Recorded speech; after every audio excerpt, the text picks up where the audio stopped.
My name is Christy Bible, and I'm from Maryville, Tennessee, which is right outside of Knoxville. I grew up here. I went to the University of Tennessee. I live now and work in Knoxville, and I love Knoxville. I've chosen to make it my home. I love to travel, but I always love coming back home.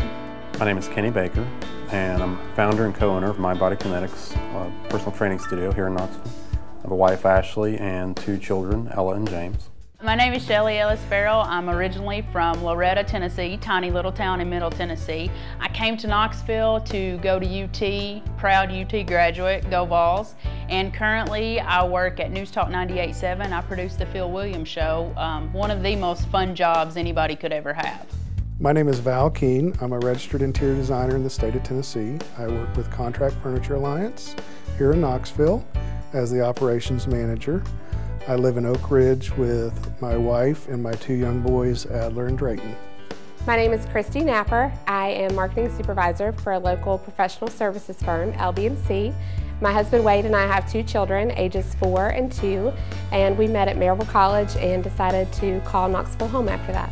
My name is Jim Lipinska, and I am a field director and financial representative at Northwestern Mutual here in Knoxville, and not an East Tennessean by nature, but I actually grew up in Chicago, Illinois, moved to Florida when I was younger and spent most of my life in Venice, Florida, and then came up here to play football at Maryville College, graduated from there and looked for opportunities to keep me in East Tennessee because I love the area.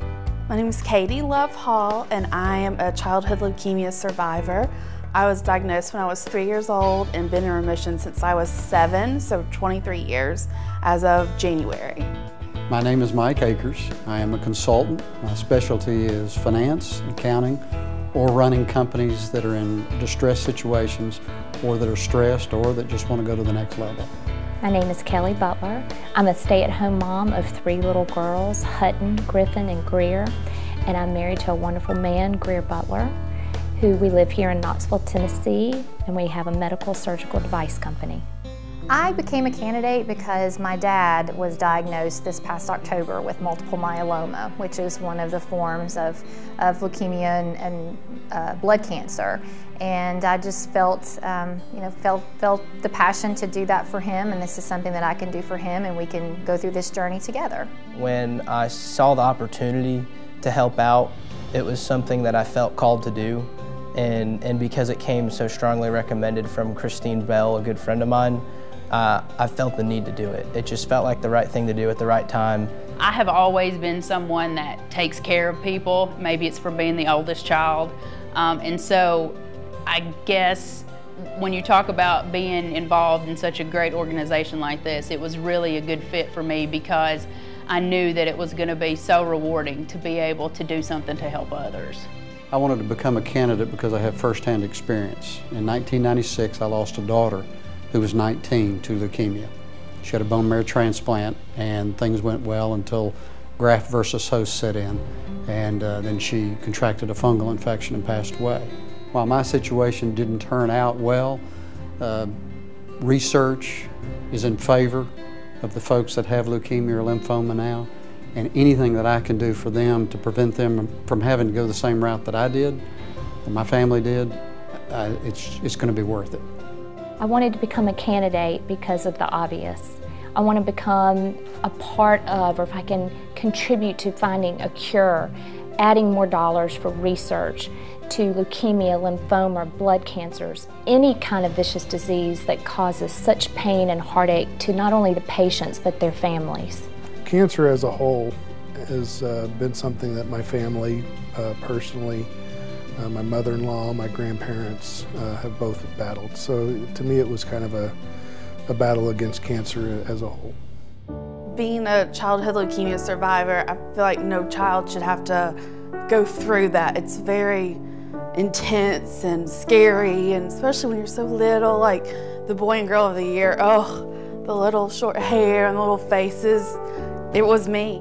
Having two healthy children that I'm so blessed to have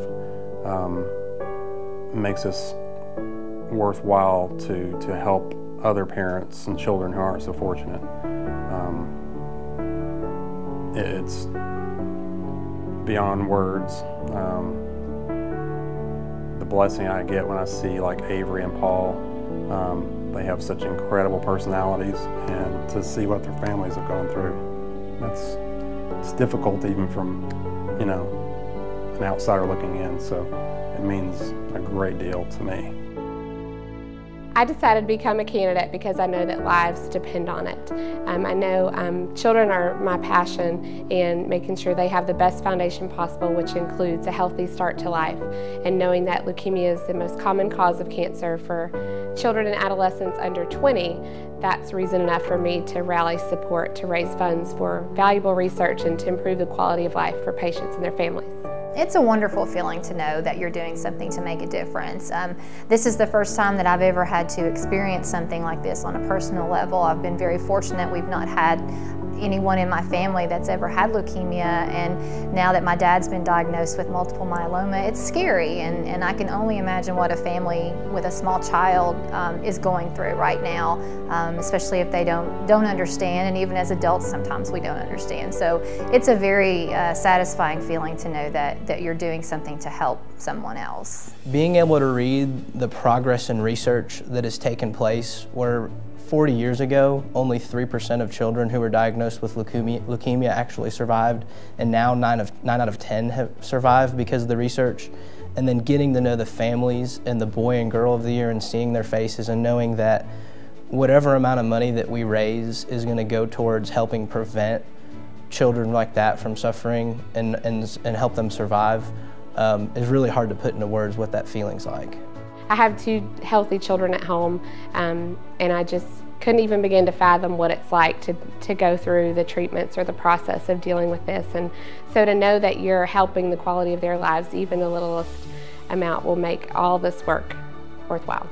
I think it's great that this opportunity gives us the ability to make a difference, and more importantly, make a difference on a local level with raising funds for the Leukemia Lymphoma Society that really goes back into the community and support the programs that they offer for local families to really help cope with this terrible disease.